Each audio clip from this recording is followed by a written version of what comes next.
Daniel écoute Amarim, reprenons le Perek Lamed Tête, la page Nunbet Amoud Bet, la page 104, et je vais reprendre 12 lignes par le bas, Ve'olam Hatzilut. Bien, je vais d'abord récapituler ce que nous avons vu jusqu'à aujourd'hui.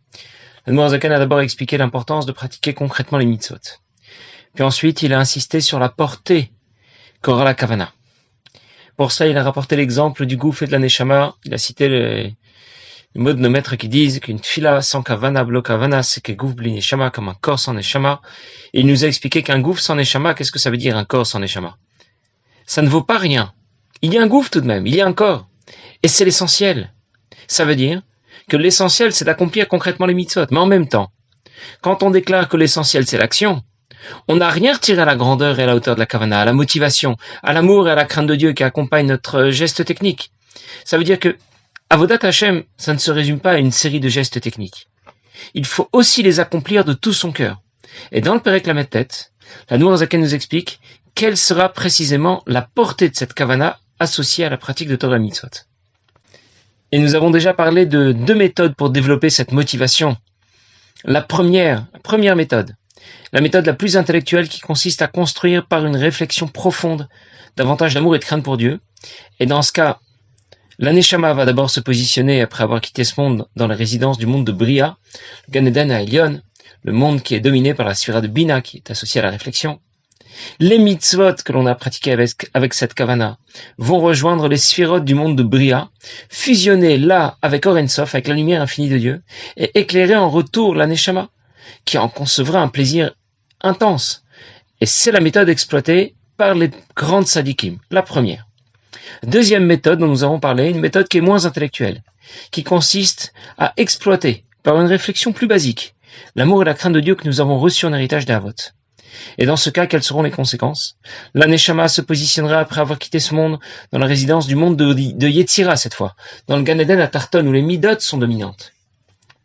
Et les mitzvot vont rejoindre les sphirotes du monde de Yetzira, fusionner là avec Or Ein Sof, la lumière infinie de Dieu, éclairant en retour la Neshama, qui en concevra un plaisir intense, moins intense que dans la situation précédente, bien sûr, mais tout de même relativement intense. C'est la méthode exploitée par les Bnei Israël en général. Alors avant de continuer, je voudrais d'abord juste revenir sur le concept des sphirotes. Les sphirotes, saphir, ça vient du mot clair, brillant. C'est ce qui est clair, qui apporte la lumière divine. Alors il faut comprendre qu'il s'agit du divin.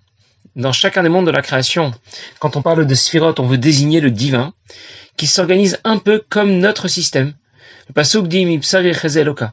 C'est un pasuk que j'ai déjà cité, c'est de ma chair que je vais contempler le divin. Ça veut dire que, en ce qui me concerne par exemple, lorsque je dispose d'une certaine énergie, eh bien cette énergie, elle peut se manifester de différentes façons.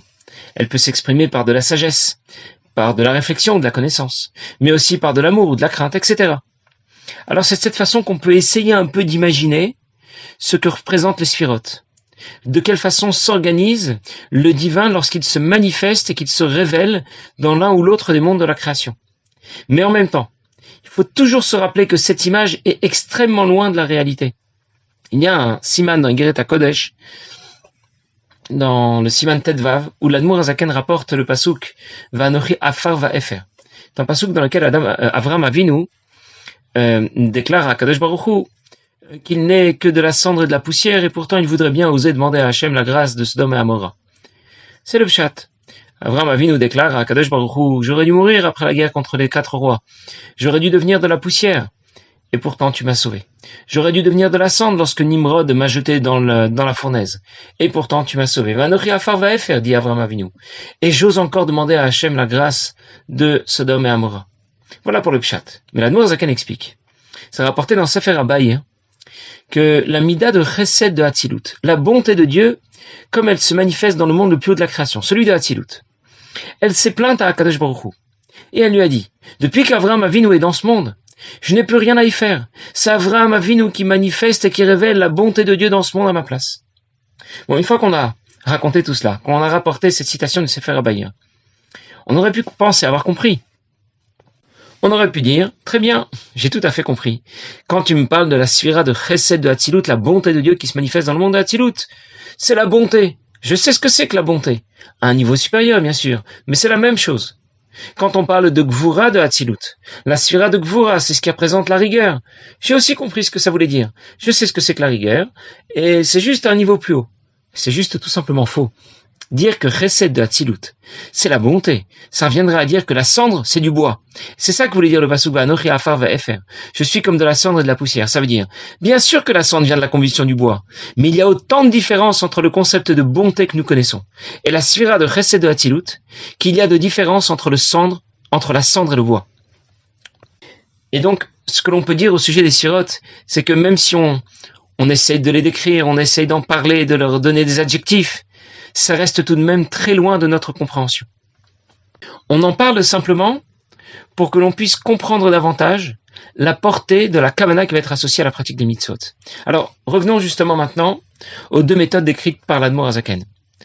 Quand on y pense, construire par notre réflexion profonde davantage de crainte et d'amour pour Dieu, voire exploiter par une réflexion moins profonde l'amour naturel et la crainte naturelle que nous avons en nous, que nous avons reçu en héritage d'Avot. Ça semble tellement loin de notre réalité quotidienne, du monde moderne dans lequel on vit.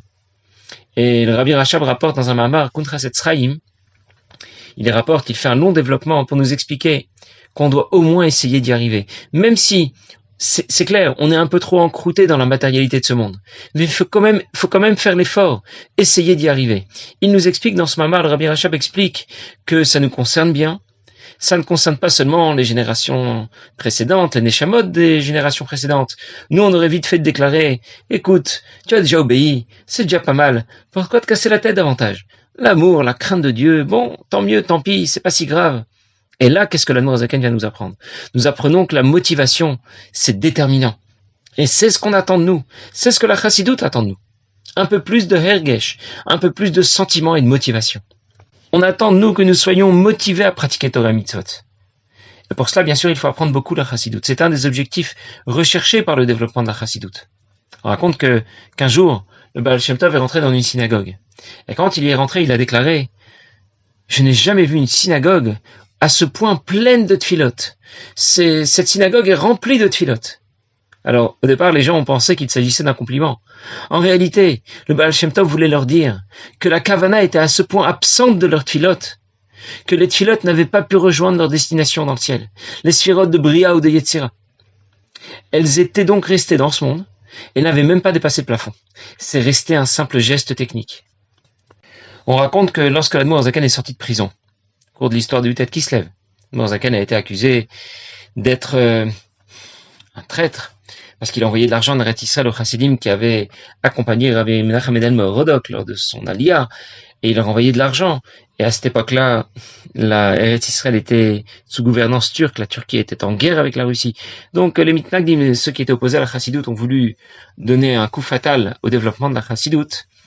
Après la Istalkou du Gaon de Vilna, ils ont tout de suite vu qu'ils allaient perdre le contrôle, et ils ont pensé qu'il fallait absolument éliminer le fer de lance de la Chassidoute. Il s'agissait de l'Admor HaZaken. Ils ont donc monté tout un dossier qu'ils ont présenté aux autorités, dans lequel l'Admor HaZaken était présenté comme un traître. Il a passé 53 jours en prison, il a été libéré Yutet Kislev.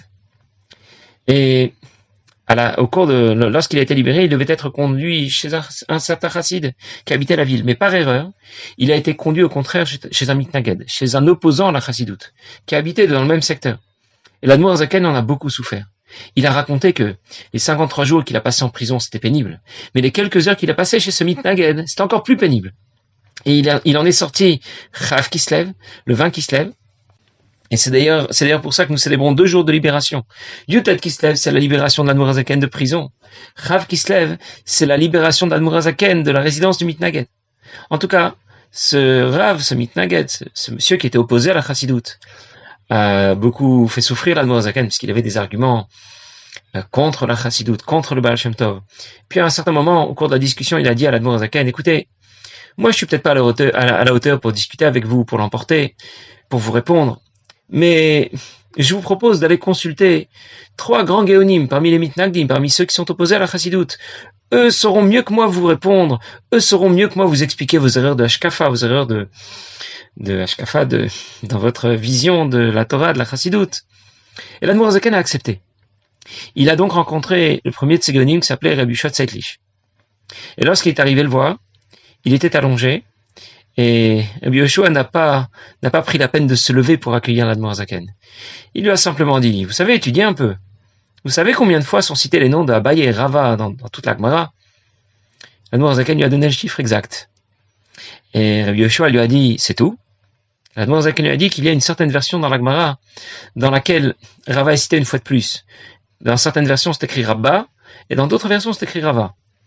Déjà, Rabbi Yoshua Tzedlik a compris qu'il n'avait pas affaire à n'importe qui.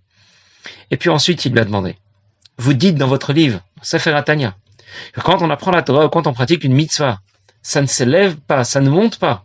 Si la kavana n'est pas associée, ça plafonnera dans le monde de Asiya. D'où avez-vous inventé une chose pareille? Ça n'existe pas. Nulle part c'est écrit. Et l'Admorazaken lui a dit, pas du tout. C'est marqué clair dans le Zohar. Il lui a donné la citation explicite du Zohar. Alors Rabbi Yoshua Tzedlik lui a dit, c'est marqué dans le Zohar, c'est très bien, mais on ne tranche pas la halakha selon le Zohar. Il faut qu'il y ait au moins une allusion à cela dans le Niglé, dans la partie révélée de la Torah, dans la Gemara, dans le Talmud Babli, Talmud Yerushalmi, dans la halakha. Et l'Admorazaken lui a dit, c'est aussi rapporté dans la Gemara. Alors lorsqu'il lui a dit ça, notre Gaon a essayé de repasser en quelques minutes l'intégralité du Shas, du Talmud qu'il connaissait. Il n'a pas trouvé. Alors il a demandé à l'Admorazaken, dans quel Masechet? Il lui répond, dans Masechet Psachim. Alors du coup, notre Gaon essaye de se rappeler de tout ce qu'il connaît, Masechet Psachim, il la connaît quasiment par cœur. Et il ne trouve pas. Alors il se lève, il va du coup chercher Masechet Psachim dans la bibliothèque. Il essaye de chercher, et il ne trouve pas. Il revoit toute la Masechet, il ne trouve pas ce que dit, où se trouve l'allusion dont parle l'Admorazaken.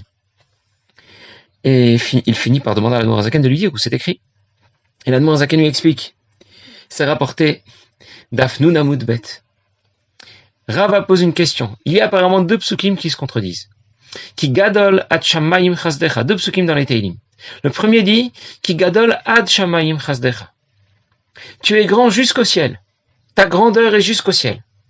Il y a un autre pasuk qui dit aussi dans le Sefer Teilim Ki gadol me al shamayim chasdecha. Ta grandeur dépasse le ciel. Et Rava demande, alors la grandeur de Dieu, c'est jusqu'au ciel ou au-delà du ciel? Et Rava répond, la différence entre les deux psukim, kan bosin lishma, kan bosin shelo lishma. Il y a ceux qui vont pratiquer Torah et mitzvot, qui vont servir à Kadosh Baruch Hu, lishma, ça veut dire avec la kavana adéquate. Et il y a ceux qui vont servir à Kadosh Baruch Hu, qui vont faire ce qu'Hachem attend. Ils vont pratiquer Torah et mitzvot, mais shelo lishma, sans la kavana adéquate. Tout cela nous montre. Pourquoi j'ai rapporté cette histoire? Pour nous dire que l'idée que développe ici l'Admorazaken, c'est pas seulement une idée chassidique, c'est une idée que l'on retrouve même dans la Gemara. Combien la kavana est essentielle, combien la kavana est primordiale, que ce n'est pas un bonus, combien c'est déterminant. Je vais vous donner un exemple. Quelqu'un a manqué une mitzvah. Il a raté un shiur. Il n'a pas pu se lever pour aller au minyan. Il a oublié de mettre les tefilines aujourd'hui. Je ne sais pas ce qu'il a manqué. Peu importe. Il n'en est pas malade. Ça ne le renverse pas, ça ne le touche pas. Par contre, s'il a raté un gros client, il a raté son avion, je sais pas, il vient de s'acheter une voiture neuve et il vient d'abîmer sa voiture, elle est bonne pour la casse. Là, il en sera malade, effondré, pendant des semaines, pendant des mois, peut-être même qu'il va déprimer. Ce qui montre bien dans quelle situation spirituelle on se trouve vraiment. Il aurait fallu que ce soit l'inverse. Et voilà notre objectif. On nous demande pas seulement de pratiquer Torah et Mitzvot. On nous demande de nous sentir concernés par Torah et Mitzvot, par Avodat Hashem d'une manière générale. Et lorsqu'on va développer cette kavana tant attendue de nous, eh bien, la Torah et les Mitzvot que l'on va accomplir vont rejoindre les sphirotes, fusionner avec les sphirotes et Or Ein Sof qui s'y trouve, la lumière infinie qui brille du monde de Bria ou du monde de Yetzira, et éclairer en retour notre Neshama.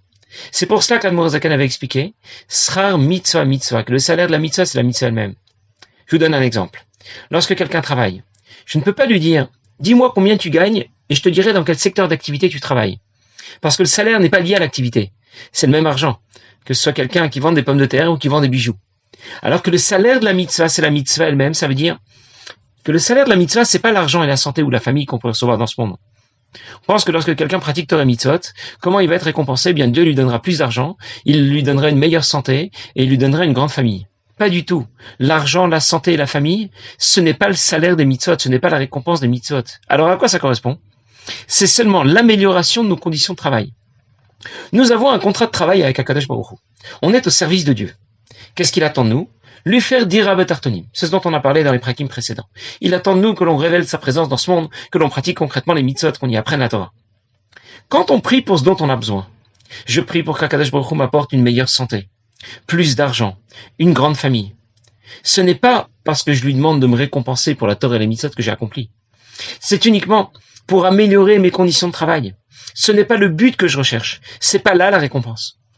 Mais ça ne fonctionnera que lorsque la mitzvah, sera mitzvah, ça veut dire que la mitzvah elle-même va éclairer la neshama de celui qui l'a accompli en retour, que lorsqu'elle aura été accompagnée de la kavana adéquate, et dans ce cas, la mitzvah aurait été projetée jusqu'au sphirot du monde de Yetzira ou de Bria.